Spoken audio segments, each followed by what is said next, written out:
Welcome to the Banker Lamp. Please enjoy the video. In this video, I will explain how to play Kiriko on console. Kiriko is a highly mobile support hero in Overwatch 2, offering a unique blend of healing and offensive capabilities. Her primary fire, Healing Offuta, sends out 5 paper talismans that seek out allies, restoring 65 health per talisman. Simultaneously, her secondary fire, Kunai, allows her to deal significant damage, especially with precise headshots. Mastering both aspects is crucial for effective gameplay. Your main healing comes from Healing Offuta, which you should constantly be sending towards your team. Swift Step is your powerful mobility tool, letting you instantly teleport to an ally within 30 meters. This is perfect for quick repositioning or escaping danger. Protection Suzu is a game-changing ability.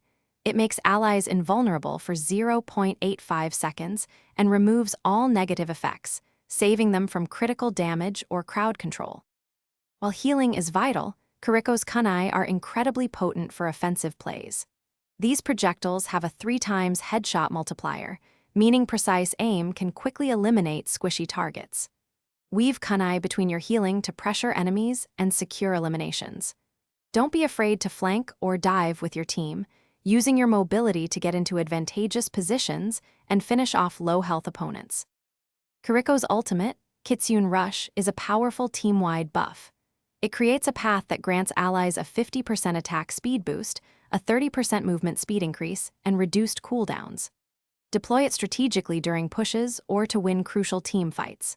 Always prioritize your positioning, utilize cover, high ground, and your swift step to stay safe while maximizing your impact on both healing and damage. Thanks for watching. If this was helpful, leave a like and consider subscribing. See you next time.